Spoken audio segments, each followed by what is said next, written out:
Good morning મિત્રો, આજે આપણે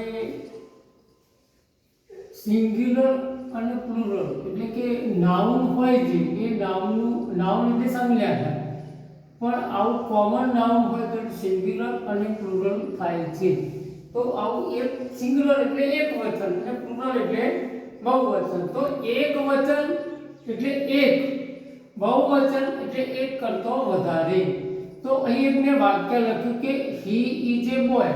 તો અહીંયા એ બોય એ એક વચનમાં છે એટલે એક સંખ્યા બતાવે. હવે એનું બહુવચન કરો ત્યારે બોયઝ થઈ જાય એટલે પાછળ એસ પ્રત્યય લાગે છે. હવે બીજું એક વાક્ય આપણે જોઈએ, સી ઇઝ એ ગર્લ. તો તે છોકરી છે. તો ગર્લ એ એક વચનમાં છે અને ગર્લ્સ એટલે પાછળ એસ લગાડે તો આ પ્રત્યય લગાડવાથી એનું બહુવચન થાય છે. ત્રીજું એક વાક્ય લખ્યું આઈ એમ એ સ્ટુડન્ટ. તો હું વિદ્યાર્થી છું. તો અહીં એક વચન છે અને સ્ટુડન્ટ્સ તો વી આર સ્ટુડન્ટ તો બહુવચન છે. પણ એક વાત મિત્રો યાદ રાખો કે અહીં જ્યારે તમે સંજ્ઞા એટલે કે નાઉનનું બહુવચન કરો તો એની સાથે સાથે અહીંયા સર્વનામનું પણ બહુવચન કરવું પડે, ક્રિયાપદનું પણ બહુવચન કેટલીક જગ્યાએ કરવું પડે. હવે આપણે જોઈએ તો સી ઇઝ એ ગર્લ. તો સી નું બહુવચન જે થાય અને ઇઝ નું બહુવચન આર થાય. હવે એવી રીતે અહીં આઈ છે તો એનું બહુવચન વી થાય, એ સર્વનામ છે. હવે એમ છે તો એમનું બહુવચન આર થાય છે. હવે આપણે નિયમો જોઈએ તો આના કેટલાક એકવચન અને બહુવચનના થોડાક નિયમો આપણે જોઈ લઈએ. આમ તો આ નિયમો જે છે ને ડિક્શનરી રૂલ કહેવાય. ડિક્શનરી રૂલનો મતલબ એવો થાય કે તો જો તમે કોઈ સારા લેખકની ડિક્શનરી લાવ્યા હોય તો એ ડિક્શનરીની અંદર આવા નિયમો આપેલા હોય છે. પણ એ વર્ડ બિલ્ડિંગ ગણાય. વર્ડ બિલ્ડિંગનો મતલબ શું થાય કે શબ્દની રચના બનાવતી વખતે ગમે ત્યારે ગમે તે માં એ વાપરી શકાય, એવું નહીં બહુવચનમાં જ હોય. એના નિયમો ક્રિયાપદમાં પણ હોઈ શકે. હવે આપણે અહીં નિયમો જોઈએ તો સંજ્ઞા એટલે કે નાઉનનું બહુવચન કરવું હોય તો સામાન્ય રીતે એવું નામ હોય એના પાછળ એસ લગાડી દો. દાખલા કે બોય હોય તો બોય છે. તો આવો એક સામાન્ય સર્વસામાન્ય નિયમ આવો છે. બીજો શબ્દ આપણે જોઈએ ગર્લ તો ગર્લ, ડોગ તો ડોગ, કેટ તો કેટ્સ. આ રીતે સર્વસામાન્ય નિયમ તો સામાન્ય રીતે એસ લગાડી દેવો. હવે બીજો નિયમ, જો નાઉનની પાછળ S, double S, S C H S તો ઓ આવે તો એનું બહુવચન તેની પાછળ એટલે કે નામની પાછળ, સંજ્ઞાની પાછળ બરાબર ઈએસ લગાડીને ઈએસ રીતે લગાડીને કરાય છે. હવે આપણે એવા ઉદાહરણ જોઈએ તો મેંગોઝ, બસી. જો આના પાછળ ઓ છે તો ઈએસ લગાડી, આના પાછળ એસ છે તો ઈએસ લગાડી, આના પાછળ સીએચ છે તો ઈએસ લગાડી, આના પાછળ એસએચ છે તો ઈએસ લગાડી પાછળ, બોક્સ એક્સ છે તો એના પાછળ ઈએસ લગાડી. હવે આપણે મિત્રો ત્રીજો નિયમ જોઈએ.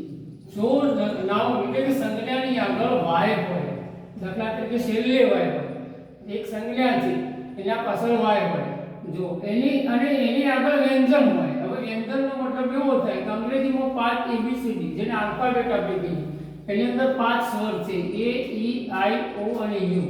આ 5 સિવાયનો જો એ નામની આગળ હોય બરાબર અક્ષર હોય, લેટર હોય તો y નો છેલ્લે y હોય અને એના આગળ આવા સિવાયનો હોય તો y નો I કરીને પછી es એટલે નામની પાછળ લાગે છે. દાખલા તરીકે બેબી લીધું તો y છે પણ y ની આગળ વ્યંજન છે. જો આ y છે એ y ની આગળ વ્યંજન છે, આ y છે y ની આગળ વ્યંજન છે, y ની આગળ વ્યંજન છે, y ની આગળ વ્યંજન છે. તો y નો I કરી દેવા પછી es લગાડો, y નો I કરી પછી es લગાડો, y નો I કરી પછી es લગાડી અને એનું બહુવચન કરાય છે. હવે એનો અપવાદનો મતલબ તો આ નિયમ એ લાગુ પડતો નથી. દાખલા તરીકે મંકી, y છે પણ y ની આગળ સ્વર છે તો y નો I કરવાનો નહીં કારણ કે એ સ્વર છે. જો એ સ્વર છે તો આવું સ્વર હોય ત્યારે y નો I થતો નથી, માત્ર પાછળ s પ્રત્યય લગાડી દેવો. કી તો કીઝ, ડે તો ડેઝ. હવે મિત્રો આપણે ચોથો નિયમ જોઈએ. જો પાછળ f કે f હોય, નામની પાછળ f કે f હોય, દાખલા તરીકે LEAF તો એનું બહુવચન કરતી વખતે એક કે એફનો વી કરજો અને પછી એસ લગાવો. દાખલા તરીકે લીફ, પછી લાઈફ, લાઈફ, વાઈફ, વાઈફ,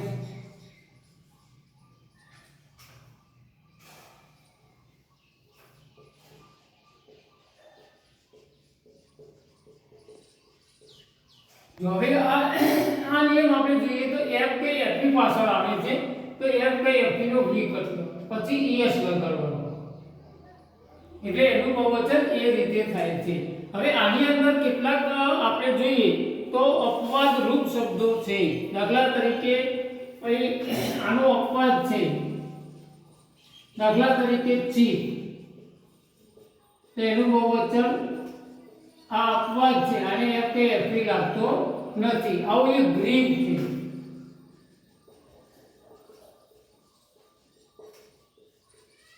દુઃખ, ગ્રીફ એટલે દુઃખ. પછી ખૂબ છે, એચ ડબલ એફ, તો ખૂબ એને એસ જ લગાડો. આ અપવાદ છે. આવા ઘણા નામ છે કે જેના પાછળ એફ હોવા છતો એફ તો એફ કે એફ નો વી થતો નથી, ફક્ત એસ લાગે છે. મિત્રો હવે આપણે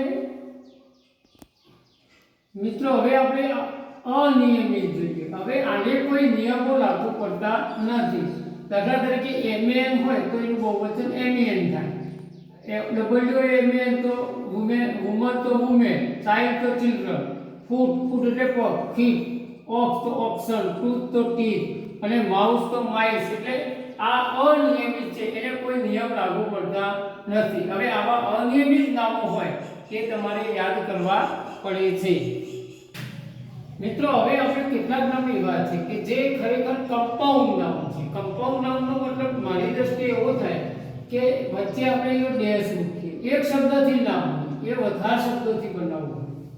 તો એક કમાન્ડર ઇન ચીફ હોદ્દો છે. આ લશ્કરની અંદર કમાન્ડર હોય ને એને કમાન્ડર ઇન ચીફ કહેવાય. આપણે સામાન્ય રીતે ટૂંકમાં બોલતા હોય છે કે કમાન્ડર છે, પણ એનો હોદ્દો કમાન્ડર ઇન ચીફ છે. તો એનું બહુવચન કરતી વખતે કમાન્ડર્સ ઇન ચીફ. તો કમાન્ડર એટલે કે જે મુખ્ય શબ્દ હોય, મુખ્ય શબ્દ કમાન્ડર, તો કમાન્ડરને એસ લગાડવાથી બહુવચન બને છે. એવું સન છે તો એનું બહુવચન સંસ્થિત થાય.